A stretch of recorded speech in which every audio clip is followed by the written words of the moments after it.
Pourquoi les plus belles femmes sont-elles si malheureuses en amour, entre autres? Vie sociale, vie professionnelle. Pourquoi y a-t-il tellement de belles femmes célibataires? C'est le sujet d'aujourd'hui. Bonjour à toutes et à tous et bienvenue sur ma chaîne. Je m'appelle Lily. Alors, je vous explique le contexte, d'accord, de cette vidéo. Puisque la beauté, ça reste quand même subjectif selon les pays, les périodes de la vie, enfin en tout cas les pays, les époques, les cultures. Donc là, je parle donc de la France, les belles femmes blanches, noires ou d'autres cultures, vivant en France à notre époque actuelle. Voilà, depuis quelques décennies maintenant, c'est un peu le contexte temporel. C'est important, je définisse déjà ça. Là, je regardais mes notes. Donc, on va donc pouvoir parler donc, de ce dont elles souffrent. Mais je suis sûre que ce que je vais dire pour ces femmes-là, ça fera écho à ce que d'autres femmes vivent dans d'autres coins du monde. Voilà. Je le dis parce que je sais que vous êtes nombreux et nombreuses à me suivre depuis différents pays. C'est ce que je vois dans mes données statistiques. Mais donc, tout ça pour vous dire que ça va vous parler aussi en tant que belle femme dans un autre coin du monde. Alors, j'ai préparé en fait cette vidéo, d'accord? Je l'ai préparée à partir des articles que j'ai lus, aussi des émissions de témoignages dans lesquelles les très belles femmes venaient témoigner un peu de leur situation, avec donc l'analyse des psys à l'appui, mais aussi en fonction de ce que j'ai observé dans mon entourage, à partir aussi de ce que certaines très belles femmes m'ont dit. Et là, il s'agit donc des femmes de différentes cultures, certes, et aussi de différents âges. Attention, je vois déjà certaines d'entre vous dire oui, elles préféreraient peut-être avoir tel handicap ou être défigurées. C'est pas le sujet en fait, c'est pas du tout le sujet. Merci. Je vais donc vous présenter le plan. Donc là, vous me voyez, je regarde juste mes notes, d'accord? Installez-vous bien parce que j'ai 4 parties, d'accord? Et ces 4 parties, elles sont toutes très importantes. Elles s'envoient très bien, d'accord? Entre elles. Donc, c'est important vraiment de suivre les 4 parties pour mieux comprendre le problème. Déjà, je vais vous expliquer, voilà, je vais donner la définition de la beauté. Voilà, qu'est-ce qu'on appelle une belle femme? D'accord? Certes, c'est subjectif, mais en fait, en gros, ça veut dire quoi? Il va falloir quand même que je développe. En deuxième partie, je vous donnerai la liste non exhaustive, comme on dit, non complète, de tout ce dont ces belles femmes font face tous les jours. En tout cas, très souvent. En troisième partie, on parlerait de ce qu'elles ressentent. D'accord? Ma chaîne, elle s'appelle quand même Expression des émotions. D'accord? Donc, qu'est-ce qu'elles ressentent? Quelles sont les émotions qu'elles ont? Qu'est-ce que ça a comme impact dans leur vie? Tout ce dont elles doivent faire face parce qu'elles sont belles.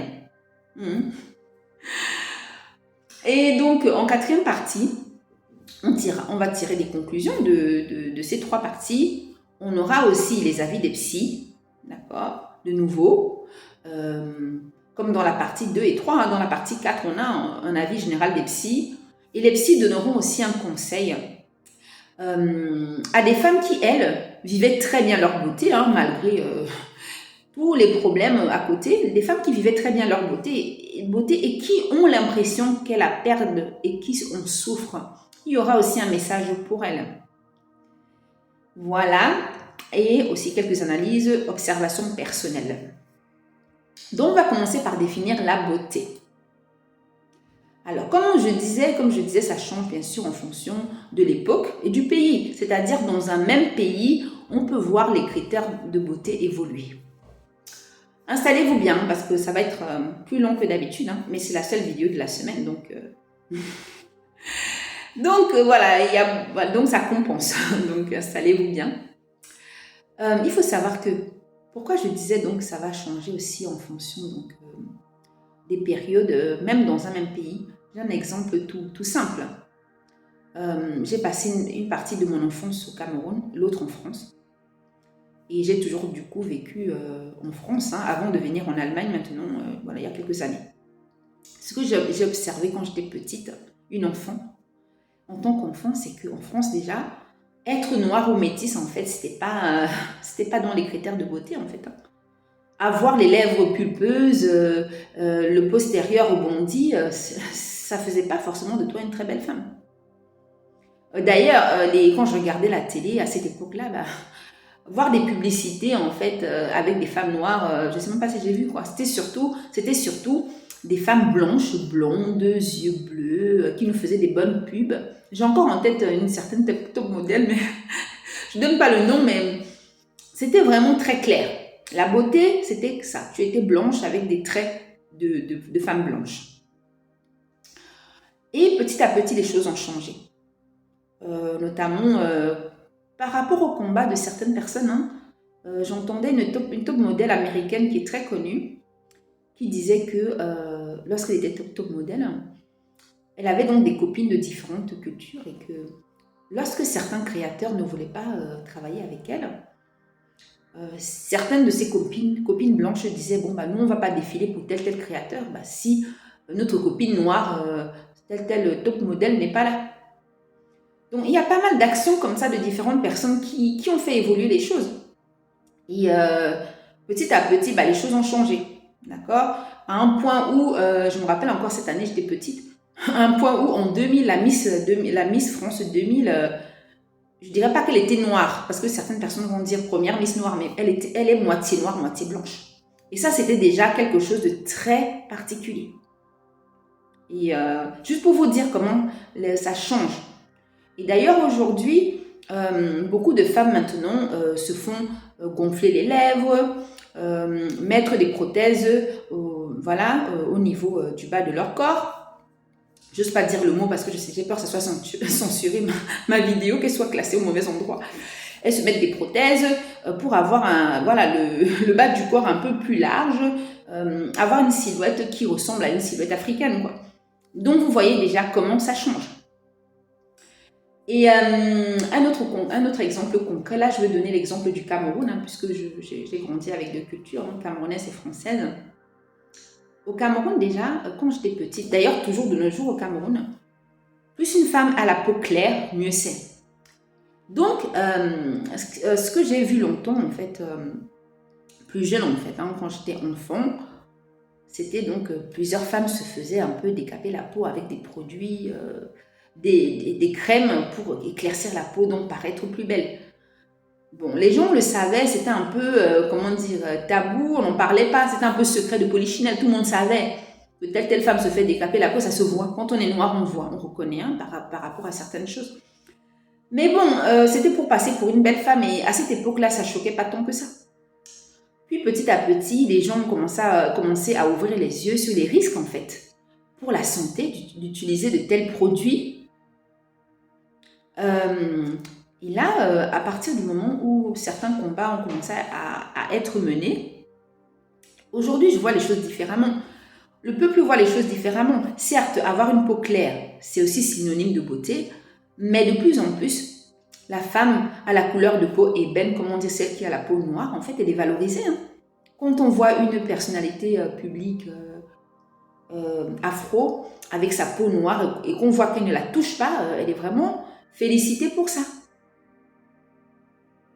Et d'ailleurs, pour les femmes noires pour les femmes noires connues qui représentaient le peuple afro, aux États-Unis, des femmes noires américaines ou bien en Afrique, ces femmes noires-là, il y en a certaines en fait qui ont donné l'impression de se décaper la peau et j'ai vu vraiment certains fans en fait se lever contre elles et de dire non, tu nous représentes, donc si tu nous représentes, tu n'as pas à décaper ta peau, sinon tu ne nous représentes plus. Donc on voit un changement de mentalité et juste pour vous montrer comment ça peut évoluer. Mais cela dit quand même, de façon générale certes, les critères de beauté, d'accord, vont donc évoluer, d'accord, comme on disait, de la manière dont j'expliquais, mais il faut savoir que selon le pays, donc, le pays dans lequel vous allez être, le pays que vous allez visiter, vous allez être vu comme très belle femme, ou belle, ou même moche. Voilà. Parce qu'il y a des pays où juste être noire, ou juste être blanche, vous ne risquez pas d'être considérée comme une belle femme, ou des cultures. Donc ça peut quelque part rassurer certaines personnes. Voilà, que où vous soyez, vous serez belle ou laide. Mais il y a forcément un endroit, quelque part dans le monde, où vous serez toutes considérées comme belles. Ça, c'est déjà la bonne nouvelle quand même. Mais dans tout ça, il y a des critères de beauté dites universels. Je vais vous les donner. Voilà, déjà. Je vous les donne, je regarde mes notes. Alors, on a déjà, parmi les critères de beauté dites universels, les critères de beauté concernant la femme. On parle de la femme aujourd'hui. On a la jeunesse d'une femme. Voilà. Plus une femme est jeune, en fait, plus elle est considérée comme belle. Et pourquoi? Parce que c'est un peu, en arrière-plan, il y a un peu l'idée de la fécondité, quoi. Une jeune femme est, en fait, bien sûr, en théorie, bien sûr, plus féconde qu'une femme qui a déjà un certain âge. Déjà, c'est pour ça. Et ça, ce sont des idées qu'on a. Ça se fait inconsciemment, ces associations. C'est inconscient. D'accord. Autre chose. Cela explique aussi pourquoi, vous voyez, cette recherche de la jeunesse de la femme, cela explique aussi pourquoi vous allez voir certains hommes, les hommes en général, plusieurs en tout cas, vont être plus attirés par les voix aiguës des femmes que des voix graves. Être attirés par une voix aiguë d'une femme, plus que par la voix grave d'une femme, parce que plus une voix est aiguë, plus elle est jeune. Nous toutes là, je ne sais pas quel âge vous avez, peu importe, mais moi dans la trentaine, ma voix était bien plus aiguë à 15 ans, à 20 ans, qu'à 30 ans, que dans la trentaine aujourd'hui. Vous voyez ce que je veux dire? Et c'est un peu là, et on sait qu'en vieillissant, notre voix, elle ne va pas muer comme celle des hommes, mais elle va être encore un peu plus grave. Toujours cette recherche de la jeunesse chez les femmes. Autre chose aussi, quand on fait certains tests pour voir un peu quelles femmes les hommes préfèrent. D'accord. Voilà, c'est arrivé que dans certains endroits, on fasse des petits tests. Des femmes d'à peu près du même âge pour voir un peu quelle femme est plus attirante chez les hommes. On a remarqué une chose qui confirmait cette attraction cet attrait pour la jeunesse, c'est qu'on remarque qu'ils vont plus aimer les femmes avec des contours réguliers, des courbures fines, d'accord, donc un visage pas trop marqué quoi, par le temps. On va voir aussi qu'ils vont aimer, entre autres, une peau homogène, un visage arrondi, d'accord. Voilà, ça va être jugé plus attractif à cause du côté inconscient de oui, ça fait plus jeune. Et voilà, donc plus jeune, donc pour la reproduction, c'est mieux, pour avoir les enfants. Deuxième critère universel, il y en a plusieurs, je vous en donne quelques-uns. Voilà. Alors, on a la différenciation sexuelle entre hommes et femmes. Parce que bon, certes, voilà, il y a des hommes et des femmes, il y a quand même des critères qui vont nous caractériser. On le voit bien à la puberté, quand le corps se transforme, d'accord. Donc, en gros, plus on va voir clairement que tu es une femme dans ta silhouette ou en bref, dans ton corps, plus tu vas être considérée comme belle femme.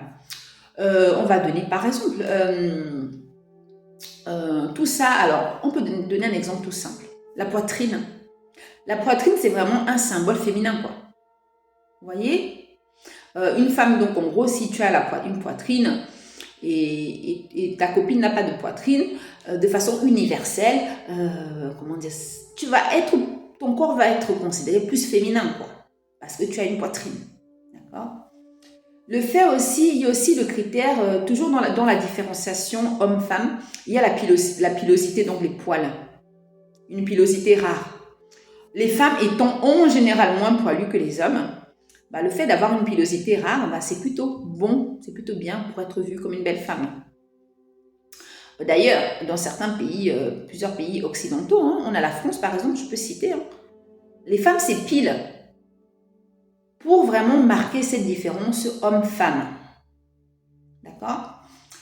On a aussi bon, la finesse des traits du corps. Voilà. Si en tant que femme, en général, en tant que femme, bon, on ne va pas avoir des arcades bien marquées. Vous voyez, les traits fins, ça va vraiment caractériser le visage de nous, les femmes. Aussi, autre chose qui va caractériser, hein, pas seulement au niveau du visage, hein, au niveau des seins, c'est aussi au niveau du bassin. Vous savez, le côté un peu sablier, là, ou d'autres vont dire taille de guêpe. Vous voyez, le fait d'avoir une taille bien marquée, qui est plus féminin. Les hommes, en général, vont avoir des hanches plus droites. En fait, ça, le fait d'avoir des hanches plus marquées, une taille plus fine, des hanches plus larges, vraiment pour marquer la taille. Cette silhouette en bas du corps qui est plus sabliée au milieu du corps, je dirais même. En fait, ça va être donc une façon donc, de se différencier homme-femme.